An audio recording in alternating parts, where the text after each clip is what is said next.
semua yang kita makan ya, pilihannya cuma dua. Kalau nggak dia jadi bikin sehat, kalau nggak dia bikin penyakit. Kalau bikin penyakit, bahasa katakanlah medisnya, bahasa ilmiah itu dia menghilangkan elektron. Ya, jadi menghilangkan elektron apa?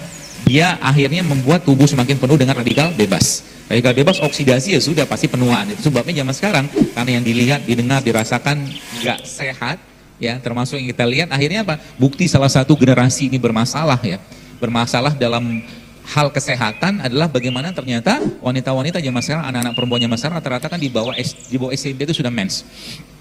Sekarang ya rata-rata, kalau dulu kan rata-rata SMP itu mensnya, menstruasinya kan. Sekarang gara-gara apa? Yang mereka lihat udah nggak sehat, yang mereka dengar udah nggak sehat, yang mereka makan udah nggak sehat, gaul semua orang nggak sehat juga, yang terjadi apa? Penuaan awal, penuaan dini kan, seperti itu. Kalau sudah penuaan awal, maka otomatis pasti menopause lebih awal. Pasti kualitas, kemungkinan besar kualitas selnya akan bermasalah.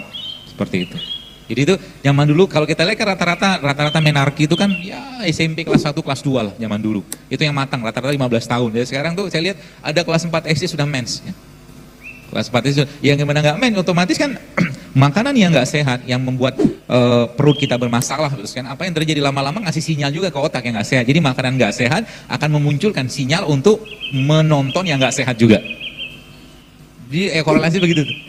Makanan nggak sehat, tontonan nggak sehat, gaul sama yang nggak sehat juga, seperti itu. Ya. Jadi kalau ada orang ya, kita kalau mau punya identitas kesehatan itu ya kita harus tunjukin ke orang. Jadi orang tuh sungkan ngajak kita makan nggak sehat, harus begitu sih. Ya. Pernah satu hari itu ada 3 orang ini orang pertama, orang kedua, orang ketiga. Subhanallah, ada orang yang bawa minuman. Yang minum pertama ini isinya itu minuman-minuman ada gulanya gitu kan, jelly gitu dikasih sama orang pertama. Orang kedua juga dikasih minuman itu, orang yang ketiga dikasih air putih, air mineral. Ya, orang ketiga itu saya, ceritanya begitu. Ya, jadi dia tahu kalau saya dikasih itu nggak bakal mau gitu. Jadi identitas kesehatan kita itu akan ditunjukkan dari aktivitas kita setiap hari.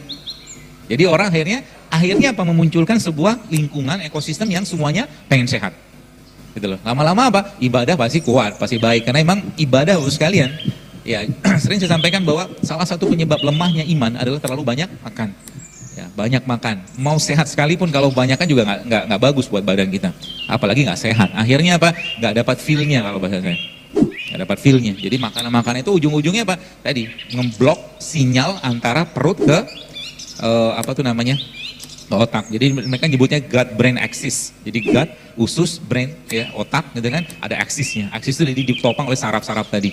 Ya, termasuk juga kayak sekarang banyak orang kena anxiety ya, kecemasan seperti itu. Anxiety itu teori yang saya baca terbaru itu hubungannya memang dengan kekurangan mineral, salah satunya besi. Dan apa mineral atau apa produk ciptaan Allah yang paling banyak besinya? Ternyata apa? Kurma. Tidak heran orang yang pagi itu makan kurma, ya kata Nabi SAW tidak akan terkena sihir sampai sore harinya karena badannya, jiwanya tenang gitu kan, seperti itu. Itu efeknya. Jadi apa yang disampaikan Nabi itu masuk subhanallah, termasuk kalau Bapak Ibu pernah baca tentang hadis tentang talbina itu kata Nabi menenangkan jiwa, kata Nabi. Talbina itu kan tepung gandum utuh, itu Nabi mengatakan makan talbina itu menenangkan jiwa, menenangkan hati, kata Nabi SAW. Karena penuh dengan serat, ya makanan serat ya yang rendah indeks glikemiksnya, tubuh tuh nggak panik. Jadi semua yang makanan yang sifatnya indeks glikemik yang membuat tubuh tuh kebanjiran gula dalam waktu yang cepat itu bikin panik badan. Karena badannya panik Bapak sekalian, akhirnya dia minta rehat.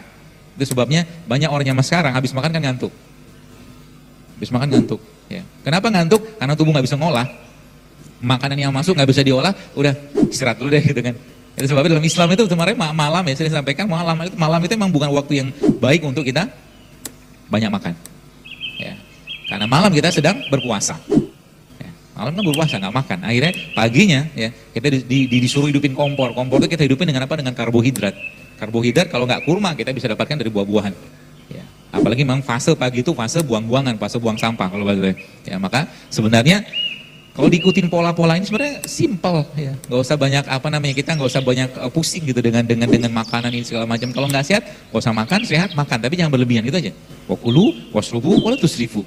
Makan, minum tapi jangan berlebihan kata Allah. Jelas halal ya pastinya seperti itu. Jadi akhirnya dengan seperti itu sekalian tubuh kita terjaga, ya tubuh kita terjaga itu. Dan akhirnya ya kalau memang perlu makan lagi kata Rasulullah SAW, ya sepertiganya untuk makan, sepertiga untuk minum, sepertiga untuk udah. Jadi kita makan itu bukan untuk kenyang. Kita makan bukan untuk kenyang, karena semua kekenyangan Ya, semua makan yang berlebihan pasti akan melemahkan iman. Pasti akan melemahkan iman. Seperti itu. Jadi gambarannya kayak begitu. Jadi apa bahan bakunya? Apa bahan baku yang terbaik untuk perut kita ini itu sekalian? Bahan baku paling baik adalah asam amino. Di mana kita bisa dapatkan asam amino yang terbaik? Asam amino yang terbaik kita bisa dapatkan dari madu. Madu itu isinya asam amino sebenarnya. Yang pertama itu sebabnya kata Nabi, kata Allah dalam Al-Quran, fihi shifa'ul linnas. Dalam madu itu terdapat kesembuhan. Jadi orang minum madu itu, saya mencoba membahasakan sebenarnya bukan perbaikan gizi, tapi perbaikan gen. Karena gen kita itu kan bahan bakunya asam amino. Ya, bahan bakunya asam amino. Ya, jadi itu yang pertama. Yang kedua apa asam amino yang terbaik? Kurma. Kurma itu isinya asam amino. Ya. Dan asam amino lagi-lagi saya sampaikan dia bahan baku pembuat atau mungkin bahan struktur gen itu asam amino. Ya. Dan yang terakhir apa? Yang terakhir itu. Jadi kalau kita mentadaburi ayat-ayat Allah itu sebenarnya ada banyak hal yang menarik loh sekalian. Saya waktu lihat ada satu produk ciptaan Allah asam amino isinya, saya lihat ini produk kok canggih banget gitu kan, dilindungi, di cover gitu kan, ada serabutnya di luar, ada cangkangnya, di dalamnya ada air, kan air kelapa tuh. Semakin dia berharga, semakin dia mengandung kandungan yang banyak, saya mencoba menganalisa gitu kan, maka semakin baik isinya gitu kan. Semakin susah dibuka, semakin baik. Kelapa kan susah dibuka, sama kayak durian kan. Iya kan, durian kan sudah dibuka.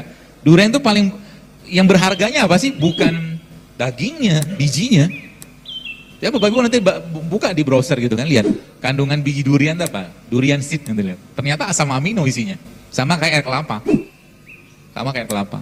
Ya, jadi itu air yang paling steril yang sebenarnya kalau kita mau pakai modal air kelapa aja itu udah luar biasa sekarang manfaatnya. Bahkan kalau Bapak Ibu nyobain ya, karena guru saya cerita gitu kan, jadi kalau racun cair gitu dimasukkan ke dalam kelapa itu gumpal ya. Kuatnya kemampuan koagulasi atau mengisolir air kelapa itu ketika masuk racun di sana. Ya, airnya aja. Ya, itu salah satu sumber asam amino yang sangat luar biasa. Ya, seperti itu. Ya, asam amino tuh. Nah, asam amino kan ada modu, ada kurma, dan semua jenis produknya lebah sebenarnya. Tuh.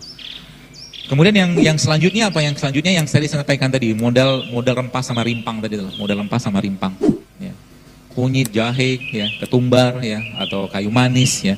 Itulah modal kita. Jadi tiap hari Ibu sekalian, kalau seandainya nih kita mengasup itu, akan banyak terjadi perubahan kesehatan. Kemarin waktu saya ke Padang, saya bilang, sayang orang Padang ini jarang minum air kelapa. Padahal di Padang itu kan penuh dengan air kelapa, penuh dengan pohon kelapa gitu kan. Sebagaimana pabrik semen di sana sudah disiapkan Allah, batu kapurnya, bukit batu kapur, ada juga bukit tanah liat untuk bikin semen. Sama juga dengan kebutuhan manusianya sebenarnya. Kita lihat sepanjang pesisir Padang Pariaman atau Padang Panjang itu kan itu semua tuh kan, pohon kelapa semua. Kalau seandainya dibikin gerakan warga Sumbar minum air kelapa sehari 1 atau seminggu 2-3 kali aja, akan banyak tensi yang turun sebenarnya insya Allah. Asal jangan pakai sirup air kelapanya. Jadi air kelapanya ya diminum aja langsung kayak begitu, entah Anda kasih madu atau mungkin dikasih kurma, di blender gitu kan, bisa, banyak ya. Apa yang terjadi? Dia akan repair, dia akan perbaiki semua tuh yang tadi konslet tadi akan diperbaiki sama dia insya Allah seperti itu. Jadi